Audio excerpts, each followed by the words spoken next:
Right now, as you're watching this, your body is doing something absolutely wild. Something so automatic, so constant, so deeply wired into your existence that you almost never think about it. You're blinking. You just did it, you'll do it again in a few seconds. And over the course of today alone, you'll do it somewhere between 15 and 20,000 times. That's not a typo. Tens of thousands of tiny little blackouts every single day, and somehow your brain just doesn't tell you about most of them. Now, if you ask the average person why we blink, they'd probably say something like to keep the eyes moist and then go back to whatever they were doing. And sure, that's technically part of it, but it's kind of like saying the reason you have a house is to keep the rain off. Correct, yes, the full picture, not even close.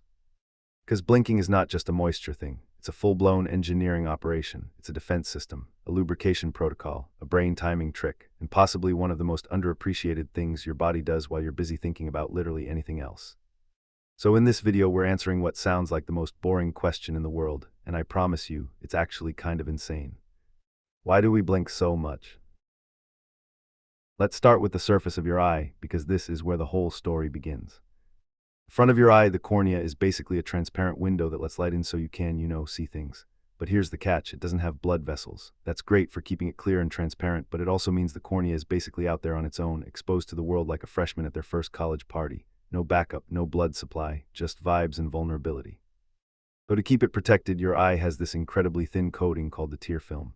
And before you picture a single sad teardrop rolling down a cheek, no, the tear film is way more complex than that. It's actually a layered system, almost like a microscopic sandwich, and each layer has a specific job. On the bottom, closest to the eye, there's a mucus-like layer. Its job is basically to be the glue. It helps the tears actually stick to the surface of the eye, instead of just sliding off like water on a freshly waxed car. In the middle, you've got the watery layer.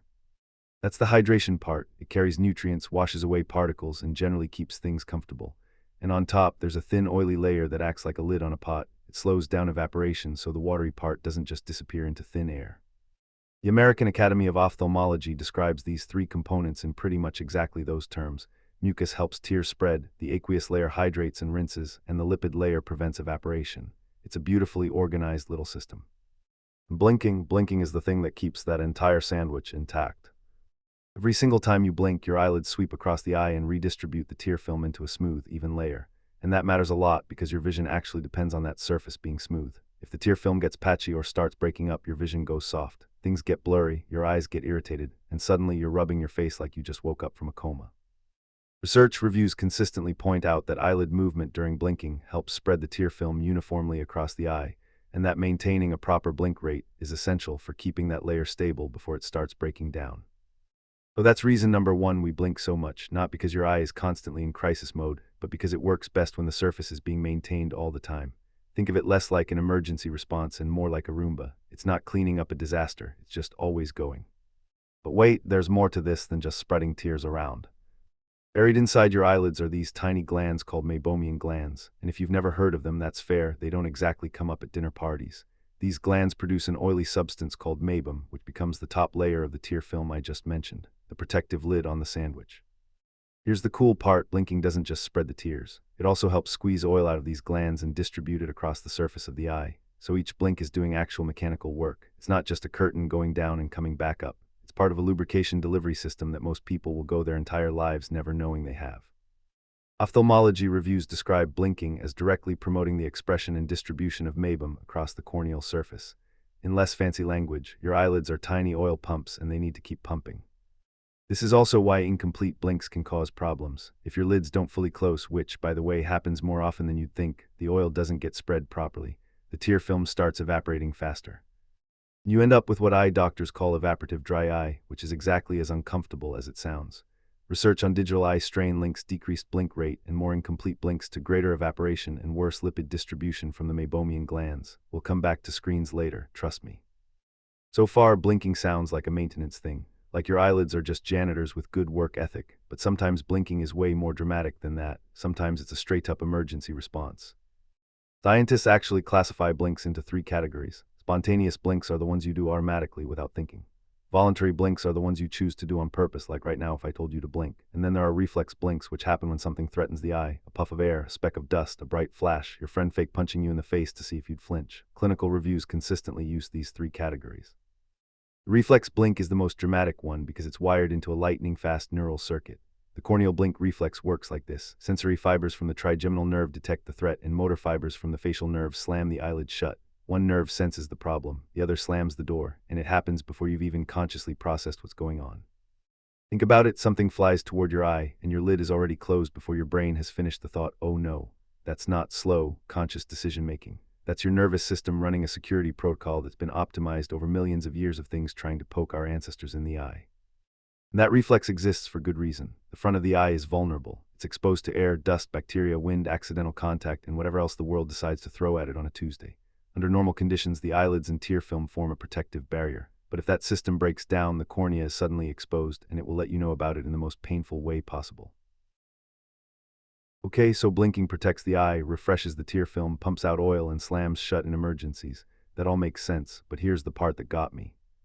If blinking were purely about tear maintenance, we probably wouldn't need to blink as often as we do. Some researchers have pointed out that the tear film in healthy eyes doesn't instantly collapse the moment you stop blinking. It can hang on for a few seconds. So if the bare minimum to prevent drying is, say, once every 5 or 6 seconds, why are we blinking every 3 to 4? Because blinking isn't just about the eyes anymore, it's also about the brain. Scientists have found that blink rate changes depending on what you're paying attention to. When people are reading, staring at a screen, or doing something that demands intense focus, their blink rate drops, sometimes significantly. Reviews and experiments consistently show that reading and screen use commonly reduce blink rate, and some studies also find more incomplete blinks during screen-based tasks. And this probably sounds familiar. If you've ever been deep in a text thread, locked into a game, grinding through a spreadsheet, or doom scrolling at 2 a.m., you've probably gone way longer between blinks than normal, without having any idea you were doing it. Why does that happen? Because every blink briefly interrupts visual input. For a tiny fraction of a second, studies estimate roughly 150 to 400 milliseconds depending on the blink, the eyelid blocks light from entering the eye.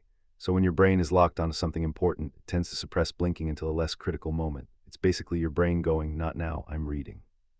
This is why blinks are often strategically timed, even when you're completely unaware of it. Research suggests that people tend to blink during pauses at the end of sentences or after processing a chunk of information.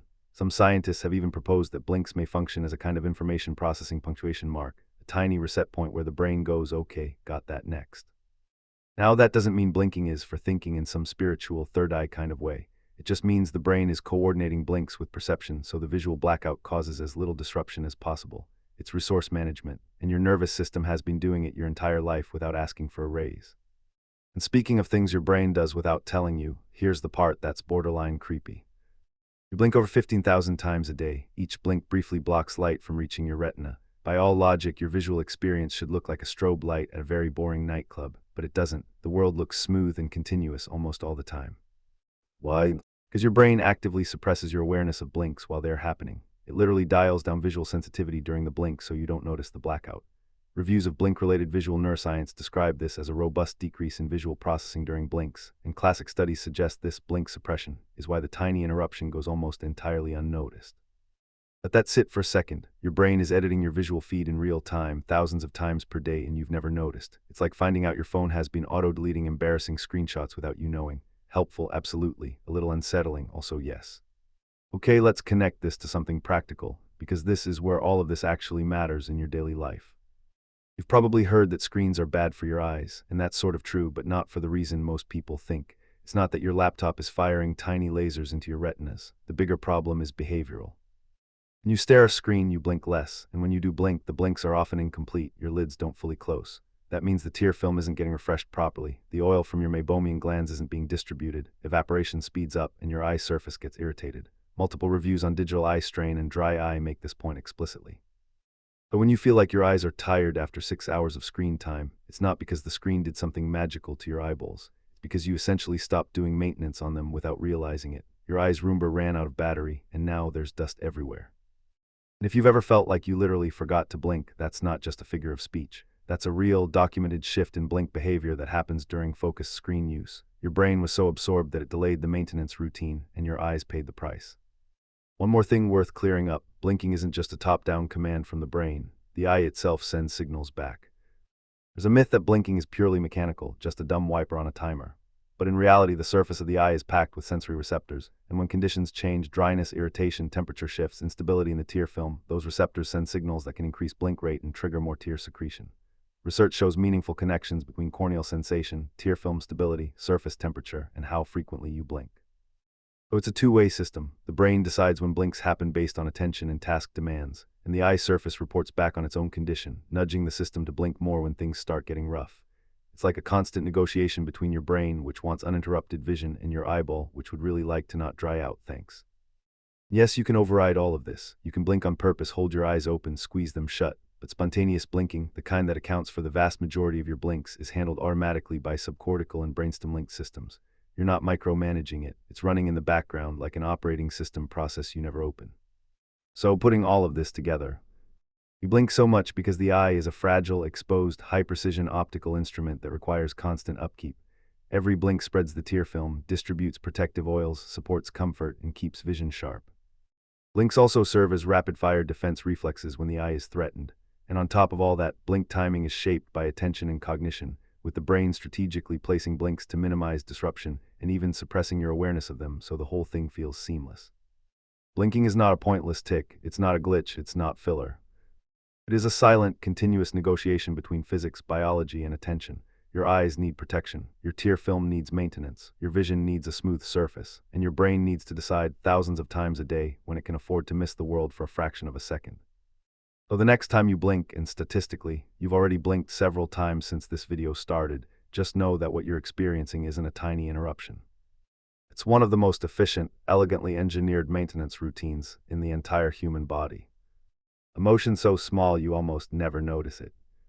And so essential that the moment it stops working, your eyes will remind you, immediately and aggressively, just how much that tiny little blink was doing the whole time.